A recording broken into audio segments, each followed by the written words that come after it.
Seja bem-vindo a mais uma história no canal Que História? Gigantes na Bíblia.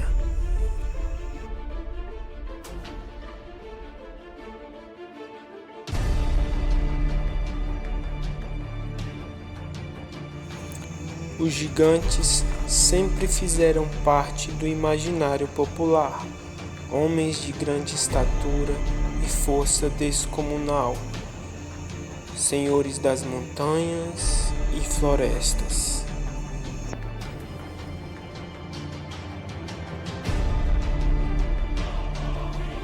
Na mitologia grega, existiam os ciclopes, gigantes imortais de apenas um olho no meio da testa.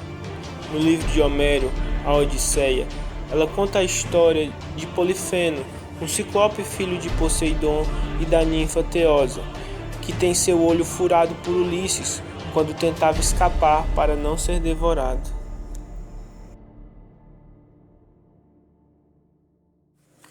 Já na mitologia nórdica, os gigantes de gelo eram os maiores inimigos de Odin, pai de Thor.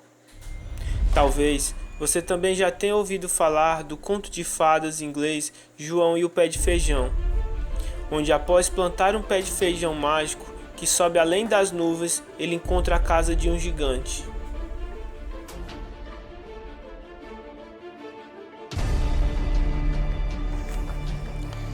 A Bíblia usa o termo hebraico Nefilins para se referir a gigantes. Em Gênesis 6,4 diz que, naqueles dias, haviam Nefilins na terra. E também, posteriormente, quando os filhos de Deus possuíram as filhas dos homens e elas lhe deram filhos, eles foram os heróis do passado, homens famosos.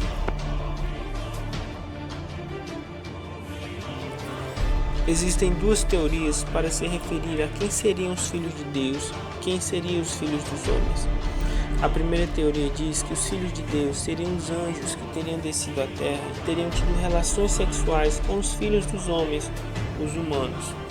Uma passagem que reforça a relação sexual entre homens e anjos é Gênesis 19:5, quando diz que chamaram Ló e lhe disseram: "Onde estão os homens que vieram à sua casa essa noite?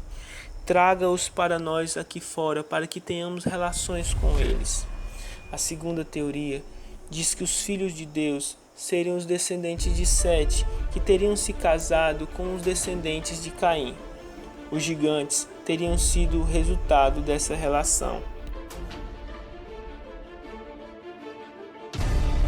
Em outra passagem, quando Moisés envia 12 homens para espiar a terra de Canaã, eles relatam ter visto homens de grande estatura e gigantes naquela terra.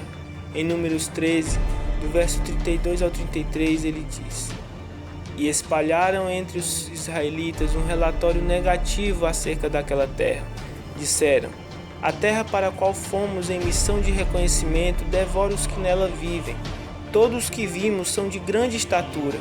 Vimos também os gigantes, os descendentes de Anak, diante de quem parecíamos gafanhotos, a nós e a eles."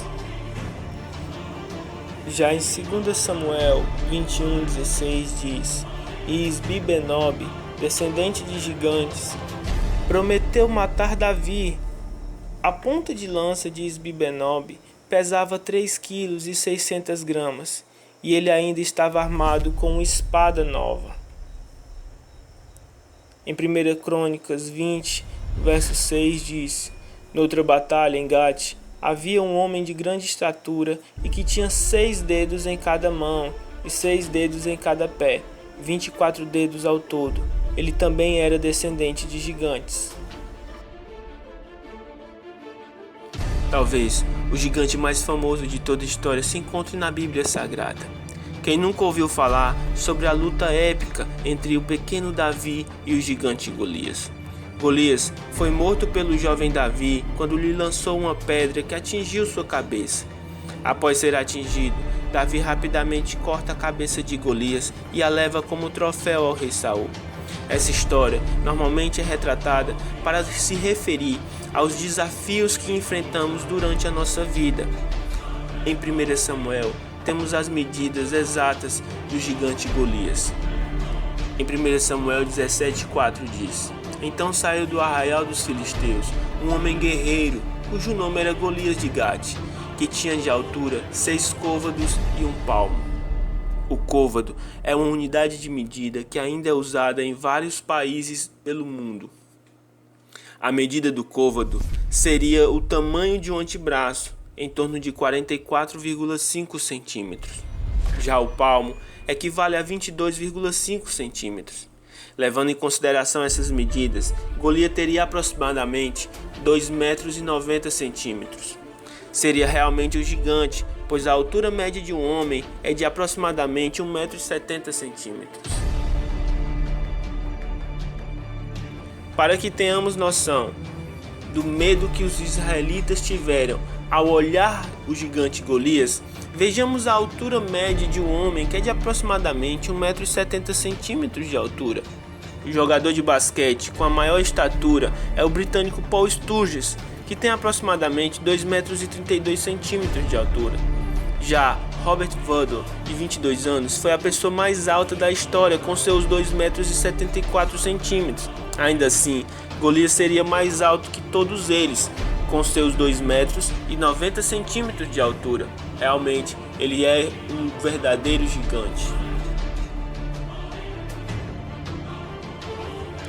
A Bíblia traz o relato de outro gigante, Og, rei de Bassã. Em Deuteronômio 3,11 diz: Og, rei de Bassã, era o único sobrevivente dos gigantes. Sua cama era de ferro e tinha pela medida comum 4 metros de comprimento e 80 centímetros de largura. Ela ainda está em Rabá dos Amonitas. O interessante é que a Bíblia diz que ele era o único sobrevivente dos gigantes. Já em outras passagens, ela se refere a homens de grande estatura como descendentes de gigantes. Talvez Golias não fosse gigante, mas descendente do tal. A Bíblia não relata o tamanho exato de Og, mas se levarmos em consideração as medidas de sua cama, Og seria maior que Golias, maior que Waddle, Paul e de qualquer homem na face da terra. Realmente, Og seria o maior homem que já teria existido em toda a terra. Beleza, pessoal? Espero que vocês tenham gostado de mais uma história aqui no canal Que é História. Não se esqueça de se inscrever no canal e ativar o sininho. Até mais e a gente se vê na próxima história.